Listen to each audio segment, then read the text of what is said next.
Sharq Turkistonning Qaraqosh noyasida o't ofati yuz berdi. 15 yanvar kechda tarqalgan suratlik filmda ma'lum bo'lishicha, Sharq Turkistonning Qaraqosh noyasida o't ofati yuz bergan. Qaraqosh bozor ishini aniq biladigan kishilar o't ketgan o'rin Qaraqosh nohiya bozor ishi Tuvat bekiti yendagi Xitoy ta'sis qilgan atalmish tarbiyalash lagerida yuz berganligini bildirishgan. Hozirgacha Xitoy torbatlarida o't ofatiga aloqador hech qanday xabar berilmadi.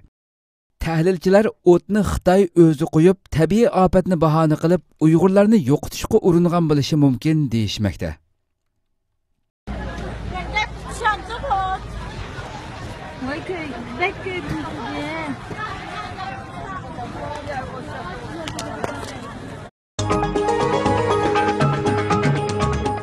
Turkiyada Uyg'urlardan tashkillangan futbol klubi qurildi. Sharq Turkiston Madaniyat va hamkorlik tashkiloti yetakchilarining vatansuvar ruhining turtkisida Turkiyaning Qaysari shahrida Turkiston futbol klubi nomli Uyg'ur yoshlaridan tashkillangan futbol komandasi qurildi. Tashkilot yetakchisi Merah Haydar futbol klubini tashkillash maqsadini bayon qilib, Xitoyning Sharq Turkiston yoshlarini tantarbiya sohasida taraqqiy qilishiga fursat bermaslik, hatto taraqqiy qilib belgilik utuqlarni qo'lga keltirgan yoshlarni har xil tuhmatlar bilan taraqqiy qilishiga to'sqinlik qilishiga qarshi elib berilgan bir harakat ekanligini, klubda futbolchilikla emas, balki bokschilik va boshqa tantarbiya turlaridami yoshlarimiz va farzandlarimizni taraqqiy qildirish hamda Sharq Turkiston davosini tantarbiya orqali xalqaroga tunishtirib, vatanimiz Sharq Turkistonni Xitoy tajovuzchilarining zulmidan tezroq qutuldirib, mustaqillikni qo'lga keltirish qatorliq g'oyasining borligini bildirdi. Türkiye armiyasi Suriyaning Afrin shahrini qattiq to'pqa tutdi.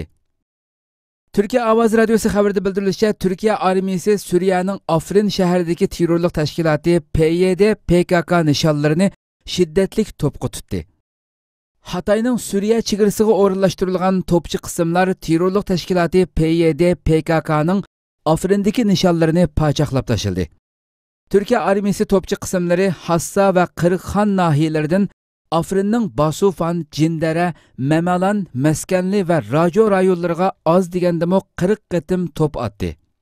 Türkiye Cumhuriyeti Cumhur Raisi Recep Tayyip Erdoğan tünügün tushda Adalet ve Taraqqiyot partiyasi Elazığ 6. navbatlik viloyatlik qurultiyda Suriyadagi terrorlik tashkilotlariga qarshi kurash haqida so'z qilib atgan paytda Türkiye armiyasi to'pchi qismlari Afrindagi terrorlik tashkilotlarining ba'zilariga hujum qilishni boshlagan edi.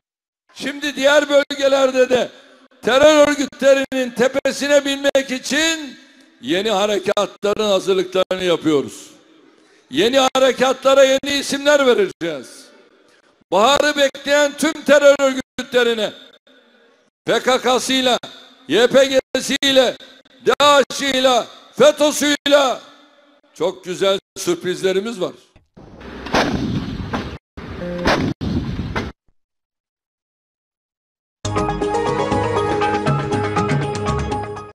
Berma ve Bengla rahbarları Arakan Müslümanları üçün yığın çağırdı.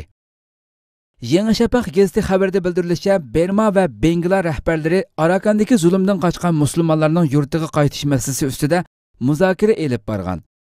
Xabarlarda ma'lum bo'lishicha, Berma paravalliq yordam va to'ralg'u ishlari ministri Ven Miat Ayi Benglaga qochgan Arakanlik Müslümanlarni Bermaga kelar hafta qaytirishni planlayotganligini bildirgan. Xabarlarga qaraganda Bengla doiralari 100 ming atrofida musofirning Arakanga qaytishini umid qildi ekan.